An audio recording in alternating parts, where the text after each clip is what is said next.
off with the Pilot newspaper and president of the company that owns the Country Bookshop. It's my great fortune to, first of all, say thank you for being here on a beautiful fall Saturday afternoon and just have so many of you here. My job is to introduce our speakers as well as say a few words about our organization. A couple things that make the Pilot particularly unique is that we are an independently owned newspaper, and we're 102 years old. What's also unique is in that 102 years, we've only had 6 publishers. In fact, since World War II, we've only had 3 publishers. So you had Catherine Boyd.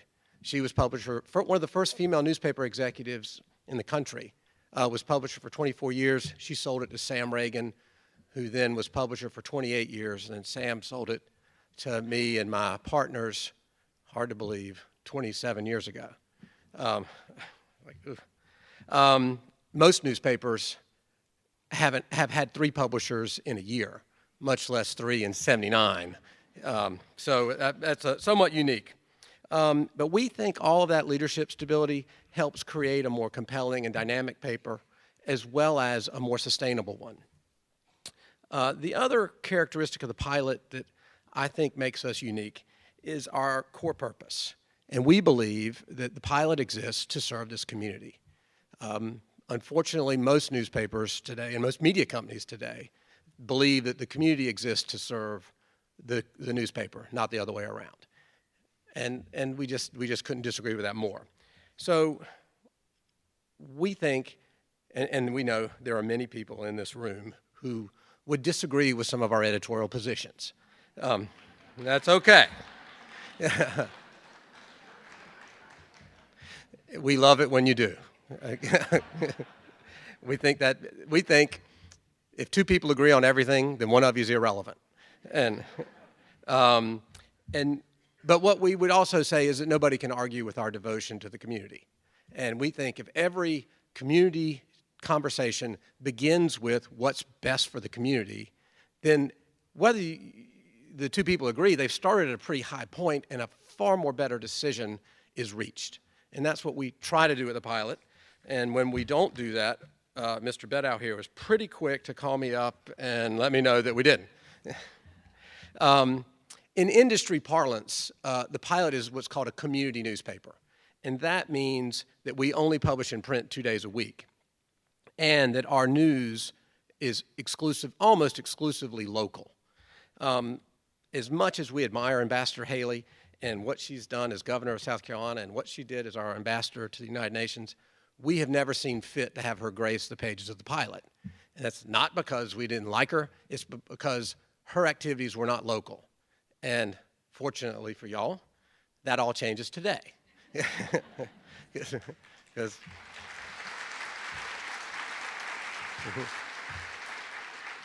Because here she is in our beloved Sandhills, making her a local story. We've also tried to live our purpose of serving this community. And so 27 years ago when I arrived, the Pilot was 100% of our company's revenues. Today, the Pilot represents 25% of our company's revenues. And that's because we felt like we have to serve this community more completely than with just a newspaper. So that's why we created Pine Straw Magazine. That's why we created The Sway. That's why we purchased the Seven Lakes Insider. In fact, 7 years ago, I got a little irritated. The Business North Carolina magazine was for sale, and I always felt like the Sandhills wasn't getting its due. So one way I could ensure that this community got much better coverage across North Carolina is to buy the magazine. So we bought Business North Carolina. And therefore, Pinehurst and the surrounding area gets far more coverage across the state. We also had a lot of our advertising customers say, hey, we need to reach people in Raleigh and in Charlotte and in Greensboro. So we created or bought magazines in those markets to be able to provide opportunities to reach people in that market and move and get them to come here to visit and spend money with us. So, and then last but not least, when sometimes you got to live your values and you got to make tough decisions. And 12 years ago, in the teeth of the recession, when Amazon was going gangbusters and ebooks were the rage, and folks were administering the last rites to independent bookstores like the Country Bookshop, we made we swallowed hard, and we bought the bookshop. And it's, so.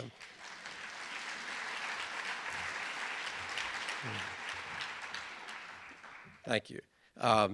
And I recruited my then 20-something cousin who was living in New York, and recruited her down here, and I promised her an unlimited advertising budget in all of our products. And I'm here to tell you that she has exceeded that budget every month ever since. Kimberly has turned the Country Bookshop into what I hoped it would be, and that's the cultural hub of our community. And it's a place where big ideas can be discussed and conversations like today's can be hatched.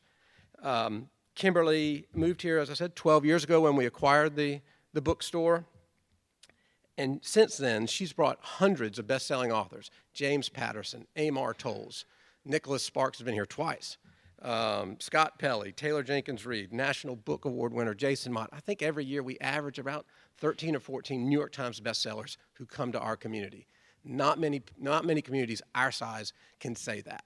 And that's a testament to Kimberly and her great staff's work.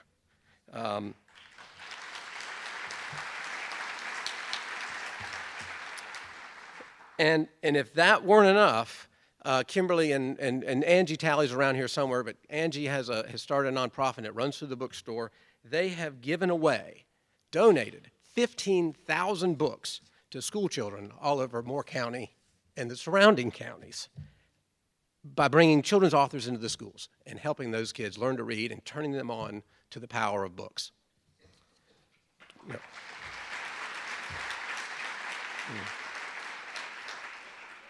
Thank you for that. Now, Kimberly is also the past president of the Southern Independent Booksellers Association, and she's a former president of Southern Pines Business Association.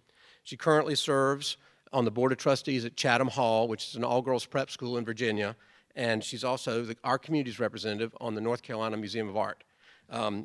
So that's who Kimberly is. If you would direct your attention to the screens in the corner, we're going to have a video introduction for Ambassador Haley. Thank you again for being here and supporting the Country Bookshop. Well, thank you so much for being here and for writing this book. What a great crowd. It's great to be here on this beautiful Saturday. And I just want to thank the Country Bookshop. You know, I was telling David earlier, there's something about a bookstore that makes a community. You know, you always look, if a bookstore is there, you just feel like there's a sense of community because every age group can go. It doesn't matter what your political affiliation is. It's knowledge, and it's a way for people to come together. And y'all have been so much a part of the community and done such great things for the community. So I just, in a day and time where we know there are ebooks and there are all these other things, I still love to flip a page, and I thank you for all that you do for the community and appreciate you being here. So thank you. Well, thank you. You know, bookstores only exist because people shop in them, and each one of y'all are here supporting us, so I love that. But let's talk about this book specifically. Can you tell us a little bit about the book to kick us off? So the reason I wrote the book, the publisher had kind of been on me and said, we need you to write this book, we need you to write this book. And the reason was they said there were lots of books on men leaders, but there were very few books on female leaders. And I kept saying, I don't have time, I can't do it. And then I thought one day, when I was growing up, I grew up in a small rural town in South Carolina, 2,500 people, 2 stoplights. You couldn't think about doing something wrong without somebody telling your mom. I mean, it was that kind of town. I would look around for just a woman leader. I would look for someone in leadership, and I didn't see anybody. And in 2nd grade, I'd go to the library, and I would try and look for books to check out that were about women, and I ended up checking out bios on first ladies because that's all I could find. But what I loved about that was the first ladies were such partners to these presidents. Like, they really were part of, like, the decisions that were made and the things that were done behind the scenes. And I saw such a partnership then. And so when I was thinking back to that, I thought, as much as I looked for it, I need to write this book. And so this book really is about ordinary women who did extraordinary things.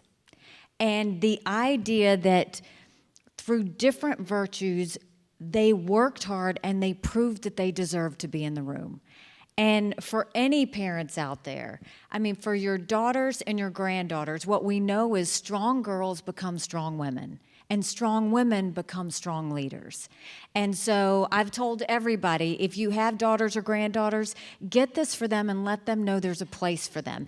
If you know of young professionals, let them know that they can change the world. If you have leaders or mentors that you've looked up to, give them this as a thank you, that they keep doing more, because it's so important that we do that. And in these stories, you know, it's remarkable. It started because I've always loved Margaret Thatcher, and if you don't know, the title is one of my favorite quotes by her. If you want something said, ask a man. If you want something done, ask a woman. No offense, fellas, but we love the way women do things.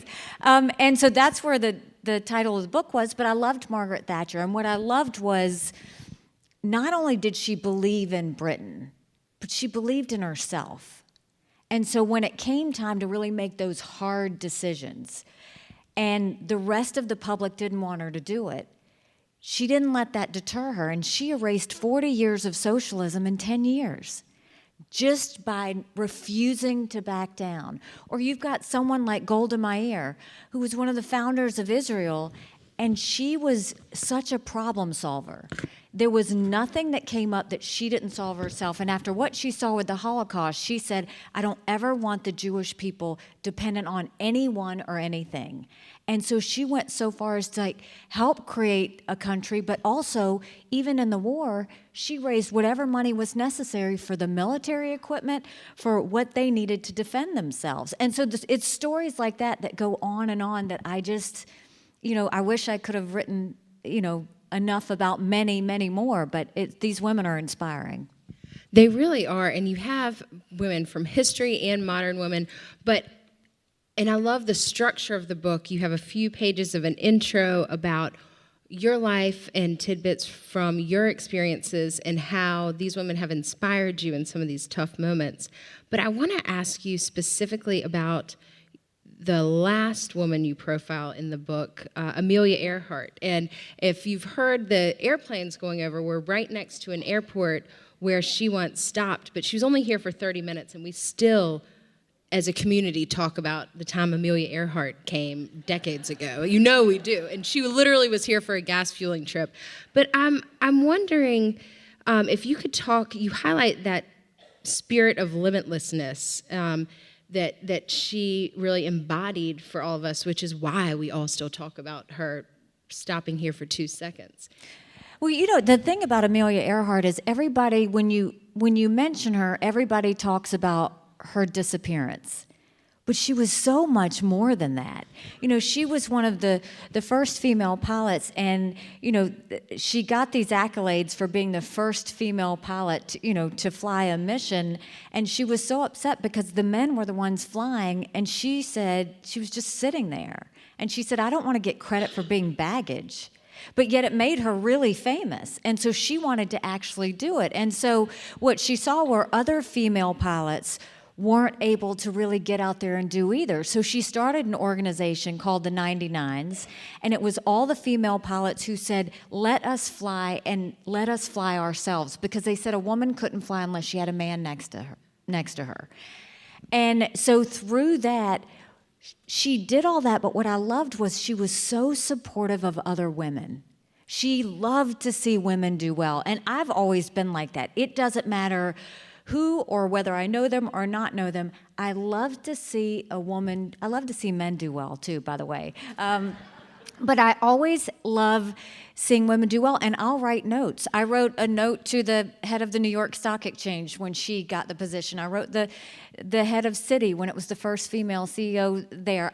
I always just write notes to say, you've got this, go do it. Because I just think that spirit of what Amelia Earhart had to just kind of keep pumping up other women, I think is so important.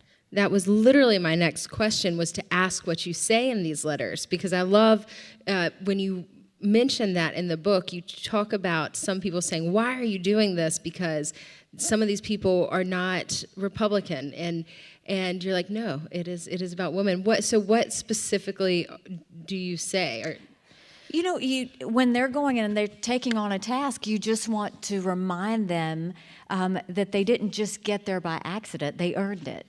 And, just saying, you've got this, thank you for representing women well, we're supporting you from the sidelines. Because, look, I don't live and eat and breathe politics. And so that's not my entire life. But what I do love is seeing good leadership.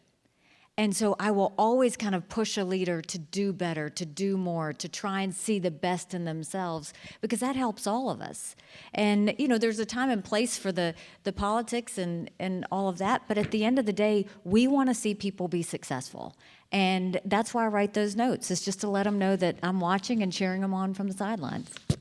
Well, I absolutely love that. And to jump back to some of the politics, when you talk about Virginia Walden Ford and the work that she's done, I was struck more by something you talk about in your introduction when you're talking about your experience as governor of South Carolina, and you really highlight the educational discrimination between urban and rural communities. And the Country Bookshop, Angie Talley, who was one of the selfie photo takers, we are in all of our counties here, and what's happening in what's available in a rural school is far different than anywhere else. And I was wondering if you could speak to what you talk about in the book about your beliefs on rural education and how you've tackled that in South Carolina. Well, I very much have always believed that kids should get a good education, not based on where they're born and raised, but on the fact that they deserve a good education. And, so in South Carolina, I very much wanted to make sure that children had the ability to be successful. And what Virginia Walden Ford did was she lived in a crime-ridden neighborhood of Washington, D.C., and she was a single mom and so desperately wanted what all of us want, which is a good education for our children so that they can have a better life than we did. And all she had was a failing public school. And so she got out there and she fought for kids to be able to have choices of where they went to school. And she went so far as to testify in front of Congress and getting school choice in Washington, D.C. But the beauty of all of that is she was terrified of public speaking. The idea that she so loved her kids and thought that this was such an injustice. And the way she said it was, she said, this is segregation because you're limiting my kids on where they can go to school. And the idea that she said, I'm going to put my own fears aside for not just my children, but for others. And then now thousands of kids and their parents have the ability to put their children in a school that fits them, all because this one woman said she was going to do it. And it's true for South Carolina, North Carolina, and otherwise. We have to give kids options. Not every child learns the same. And so parents know best where their children should go. And what we should have is plenty of options and let parents decide where their child should go. Government shouldn't be dictating where a child has to go and be educated.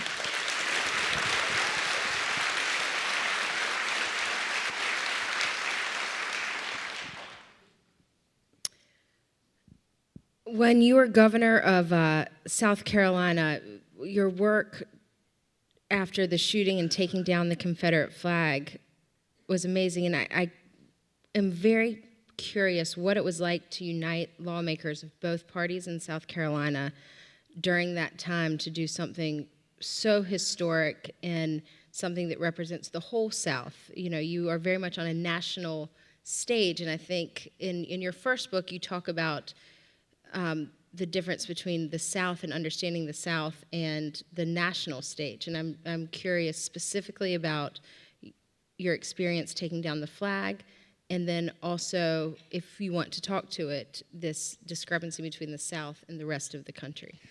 So, when we had the shooting at Mother Emanuel, it was it was it was definitely the saddest moment that I've had in my life, and it was a very challenging time. But here you had 12 people do what so many South Carolinians did on a Wednesday night.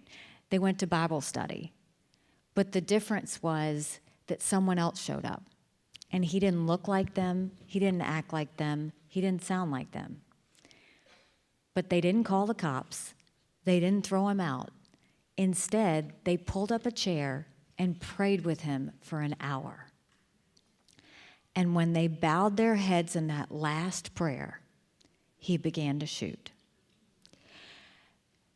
These were people like Ethel Lance.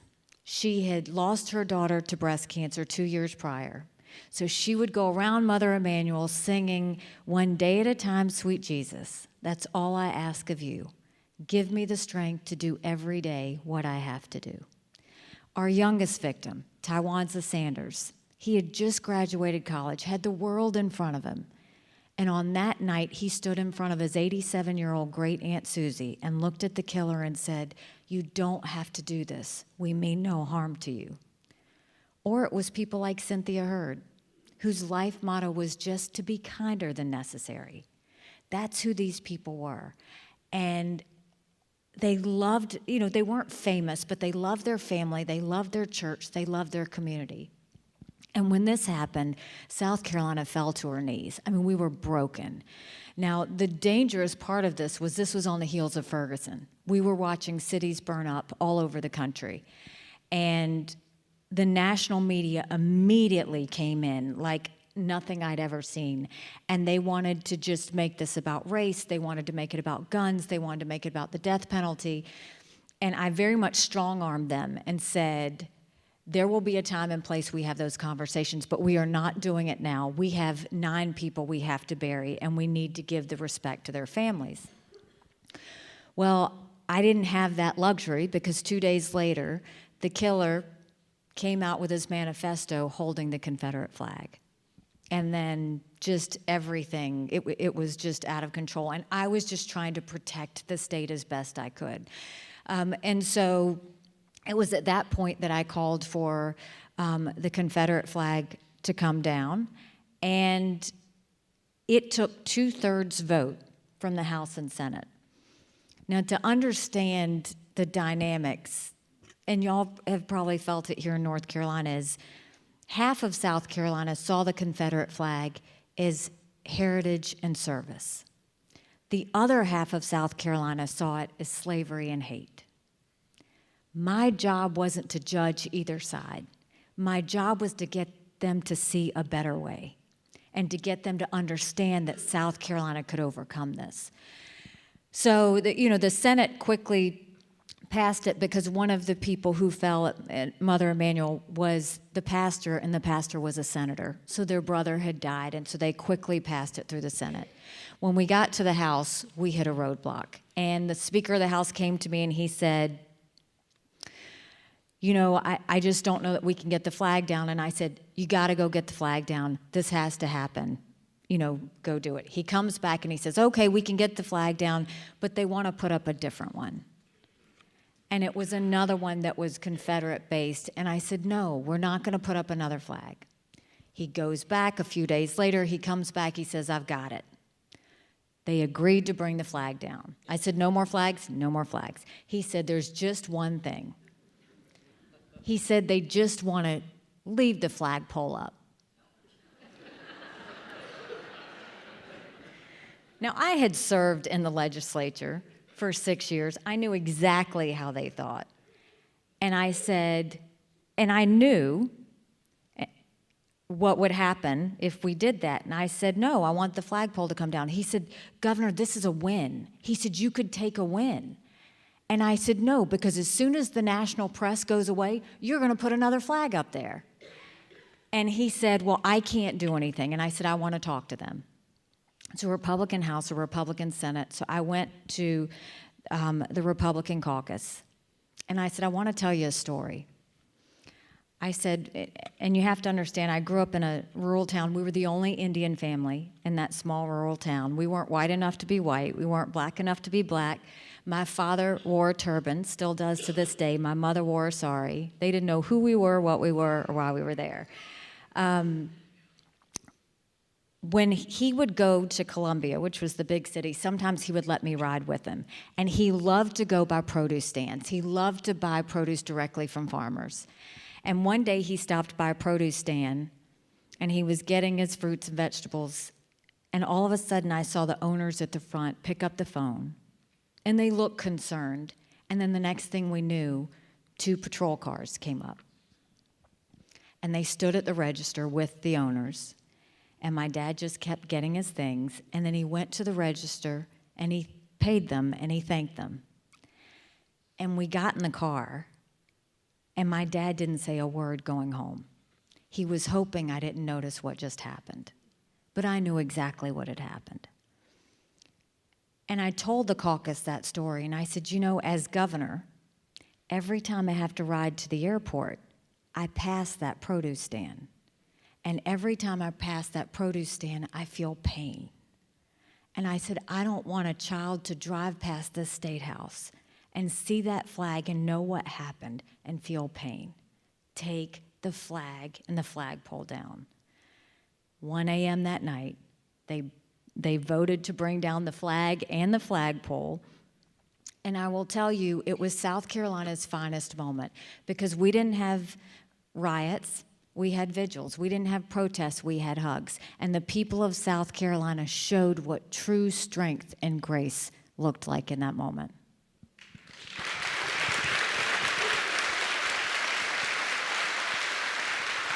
But just to say, the lesson in that is, when you are leading, your job isn't to pick who's right and who's wrong. Your job is to, what's the end goal? The end goal is so that everybody's better because of it. And so, naturally after that, what they want to do? They wanted to take down monuments. They wanted to take out street signs. And I said, no, we are not doing that. We are not going to take down anything. I wouldn't let the state take it down, because those are lessons. That's history. Those are lessons, and you leave those. And so instead, they built a memorial for the Mother Emanuel victims. They built an African American museum. You add to history. You learn from everything else. So the flag was a living, breathing symbol that was in front of the State House. That's how we knew that needed to go, but you leave everything else.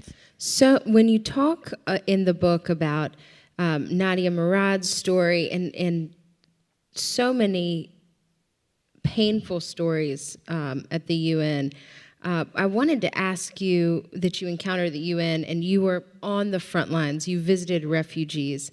And I wanted to ask you about that. And then you tweeted yesterday about the UN finally coming out with a report detailing the abuses China's imposing, and that the UN Human Rights Council voted not to hear it. And I have to say, it was not until preparing for this conversation, reading your first book and this book, that I fully understood your decision to walk away from the Human Rights Council, and how ultimately that was a decision calling to reform the UN and to focus on human rights. And I was wondering if you could talk to that a little bit here. So while I was at the United Nations, I was able to meet a young girl named Nadia Murad, and she had just a brutal story. She was part of the Yazidi community in Iraq, just a minority community,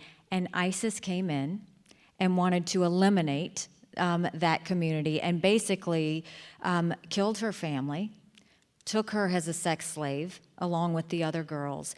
And the pain and trauma she went through was amazing. At any given time, she could have walked away and healed and tried to live her life. Instead, she chose to fight.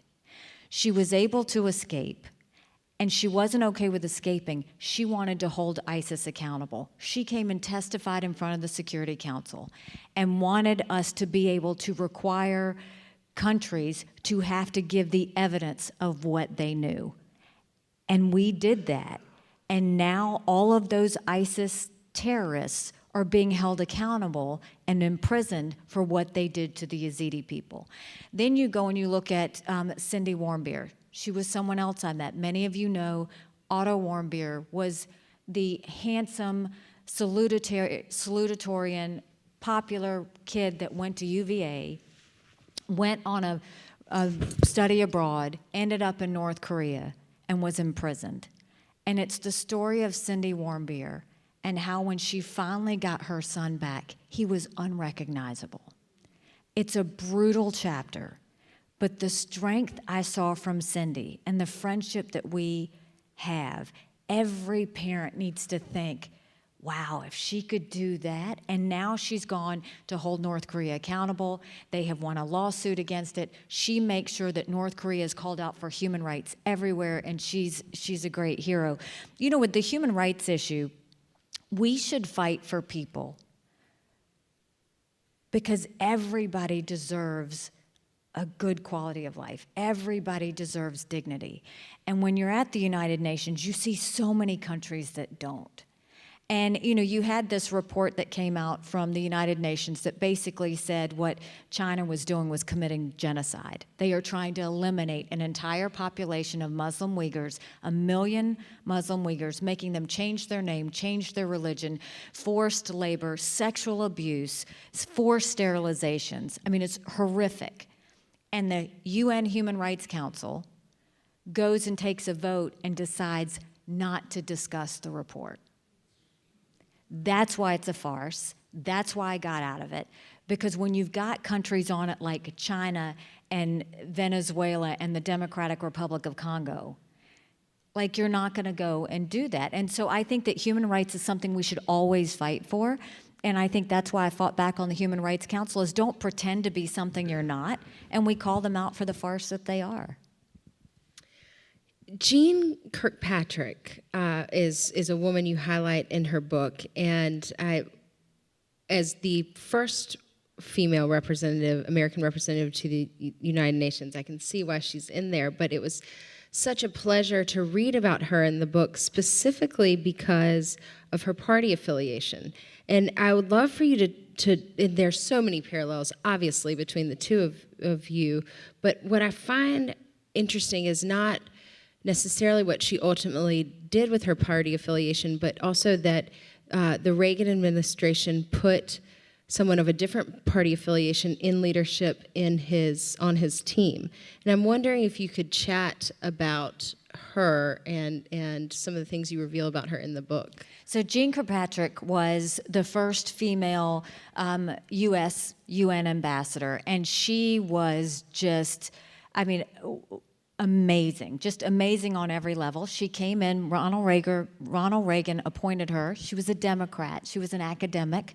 She was not a diplomat by any means. And she even would say she wasn't personally tough. But if you watched her on the international stage, she was so strong and so unapologetic about America. That was the beauty of her. She was unapologetic about America, and every time they would try and bash America, you know, she would say something. But the interesting part was this anti-Americanism upset her so much, but what she saw was she hated the fact that within her own country, that Democrats, she felt, always blamed America first. And that's the way she put it, was they always blamed America first. And she said she could no longer be part of a party that blamed America for everything, because when you've been at the United Nations, I mean, it's not for the faint at heart. Every day you go in there, you put on body armor, you don't know who you're gonna fight that day, but you know you're gonna have a fight. But what those ambassadors would say to me, they'd take me to the corners and talk about how they loved America. They loved that we had freedom of speech, freedom of religion, freedom to do and be anything we wanted to be without government getting in the way. And the idea that we go out and now, even we're seeing this now, this national self-loathing that's happening in America is killing us. Because you've got people saying that we're oppressed and that we're a racist country and that we're a bad country. If we were a racist country, I wouldn't have been elected the first minority female governor. I mean, we are not perfect, but we're a work in progress. And what you have to remember is we are blessed. You know, you talked about the human rights and the things that I saw. I went to places that, other cabinet members got to go to the pretty places. I didn't go to the pretty places. I went to places that you will probably never see. But the things I saw, I wish every American could see them. Because I was in the Democratic Republic of Congo, where they use rape as a weapon of war. I was in South Sudan and sat with crying mothers whose babies had been taken from their arms and thrown into fires right in front of them. I stood on the Simon Boulevard Bridge watching thousands of Venezuelans holding their babies, walking in the hot sun for hours to get the one meal they might get that day. They're now killing zoo animals for food. I looked at images of children who died from chemical weapons by Assad in Syria. I don't care what anybody says. I will make you this promise. Even on our worst day, we are blessed to live in America.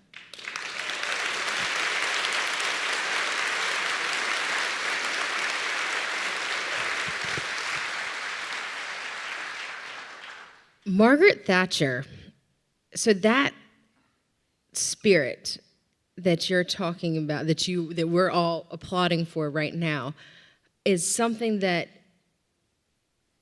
you highlight that Margaret Thatcher was able to do in Britain at that moment of time. And all of y'all have this book in your hands. I hope as you read Margaret Thatcher's chapter, you'll see these echoes. My question, as I'm just chatting away here, you highlight Margaret Thatcher's ability to remind the English to be proud of their country. Why was this, as you admire Margaret Thatcher, can you talk a little bit about what she did and how she did it and how that inspires you where you are today? She was a grocer's daughter, right? She didn't look the part. She didn't act the part. She was made fun of a lot. But when she had the opportunity to do this, she did it with the spirit of really wanting to make a difference. And at the time, their economy was in a terrible mess. They had a lot of government sectors that had become too bureaucratic and too heavy. And so what she did is she took the steel industry, she took the airline industry, she privatized those, said government didn't need to be doing that. She looked at socialism and said, the problem with socialism is you eventually run out of other people's money. And, all of those things. And so I think it's the fact that no matter what, she kept working to say, how can we do things? And, I'll give you an example of how this would apply today. When I was at the United Nations, we had the vote where the world condemned us for moving our embassy from Tel Aviv to Jerusalem. And I was proud to cast that American veto for the first time in several years. And I said, we can put our embassy anywhere we want. We always put our embassy in the capital of countries, and Jerusalem is the capital of Israel, so that's where we're going to put our embassy. And so when I did that, the Security Council went against us. Then I had to appear in front of the whole General Assembly, 193 countries. They condemned us. We were able to get 68 countries not to vote against us. And I went back to my office and I told my staff, I said, I want you to do something. I said, I want to make a book, and I want you to list all 193 countries. I want the second column to be the percentage of times they vote with us and against us. And then I want a last column that shows how much foreign aid we give them.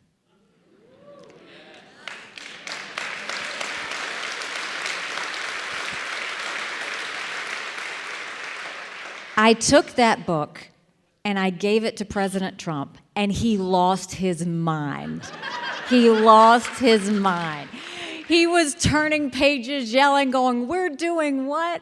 And what I said to him was, I said, I'm not telling you that you should give foreign aid based on a percentage of vote at the UN, but I am saying it should be one of the things we look at. We don't need to be buying friends, because you can't buy friends.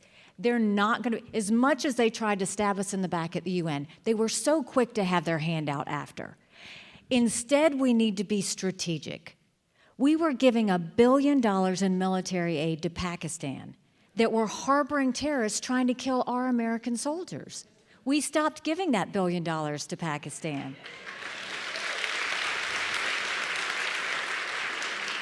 And if there's a small country that wants to partner with us and do something that helps us with national security, then fine, partner with them.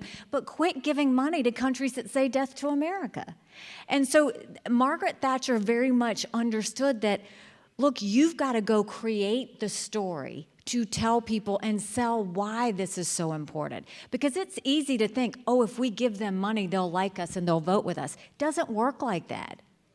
We have to be smart in America first before we can help or be strategic with anyone otherwise. And that was what I loved about her, was even in the height of when she was trying to erase socialism, she took a lot of heat, and they told her that she needed to stop with the tax cuts and she needed to stop with the privatization, and they told her she needed to make a U-turn, is what they called it. And she went and she stood up in front of her conservative assembly and she said, you make a U-turn if you want to, but this lady's not for turning. And she stood her ground, and now she is just revered there because she really pulled their economy out of what was a really bad situation. You know, it's very, as to sit on a stage with a woman who has literally gone toe-to-toe against Russia is pretty cool.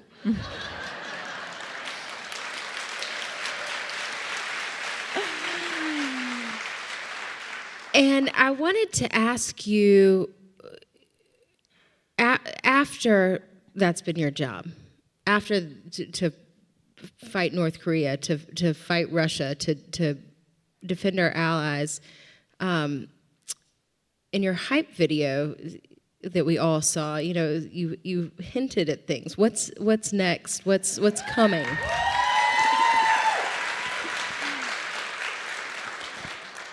So I will tell you, serving as the ambassador, it was the honor of a lifetime. I mean, to have served the state that raised me and served the country I love so much, I have been blessed, more than words can say. Right now, I am out, I think we've been in a dozen states in the past few weeks. We're campaigning for a lot of different candidates. I'm helping House candidates, Senate candidates. We've got 36 governor's races. So up until November, that's everything we're doing, because to me, if Republicans don't win in November, there is no 2024. And so I think that I don't have to make a further decision until January, but what I'll tell you is if it looks like there's a place for me, I've never lost a race. I'm not going to start now.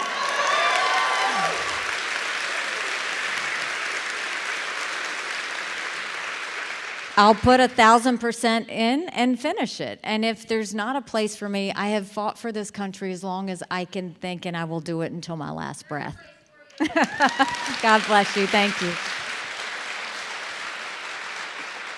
Well, we're happy to have you in our place. And before I ask my last question, I want to thank you for your time and also let all of y'all know that Nikki has generously offered to do a book signing afterwards to personalize your books that you have in your hand, but also if you would like to get more books, Christmas is coming, but more books for any of the women in your lives. And also we'll have copies of Nikki's first book, With All Due Respect, which I really enjoyed far more than I expected to. I think it's really wonderfully written. If you're a fan of Nikki's enough to show up today, you should be reading that book. With All Due Respect, it gives you the behind the scenes of governorship, ambassadorship, and the decisions that were made, and let you kind of see more about what's going on.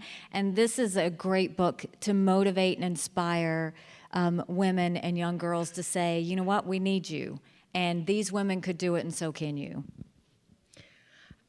My last question is really some of the things that came out of this book that really spoke to me, and I think really are the words that you have in the book to empower women across the board.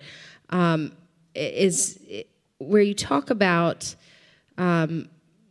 I'm reading to you. Be bold, be adventurous, be yourself. There will always be people who want to tell you what you can do and what you can't, what is possible and what is not. I know because I have encountered those people throughout my life. Some of them were well-meaning, but all of them wanted to limit my potential.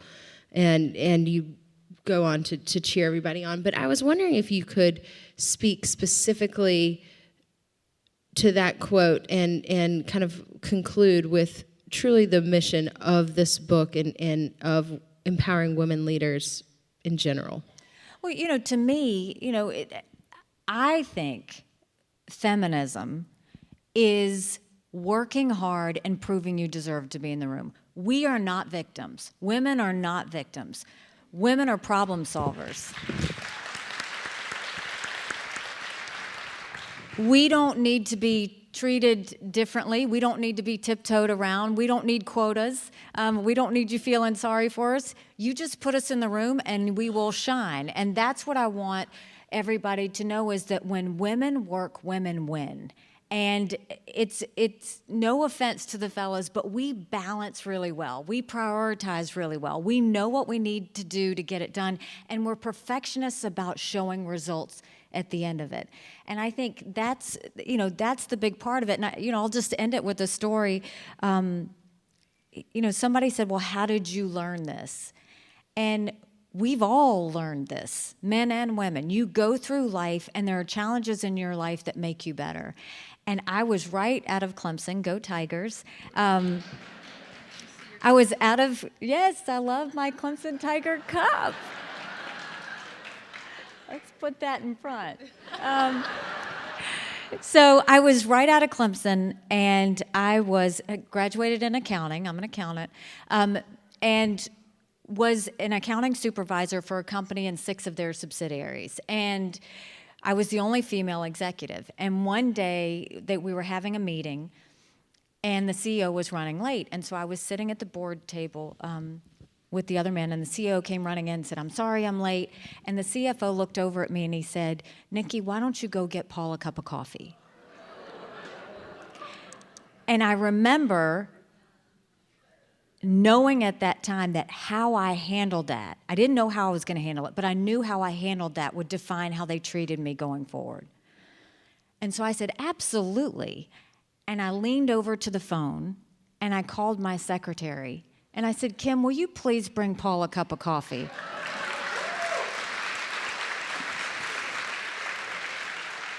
They never asked me to get a cup of coffee again. But the lesson in that was, you don't have to embarrass people. You don't have to make a scene. Sometimes people just don't know. And so what I want women to know is, look, you don't have to be belligerent. Just show them how it should be handled. Show them what it could. All of them were well-meaning, but when you go and you kind of lead the charge and show people how to treat you, they will. So whether, it was being governor or ambassador, there were never any lines to the women's bathroom, because there were, South Carolina was the lowest in the country on women elected officials. At the UN Security Council, I was the only woman. But it's how you set the tone for them to treat you.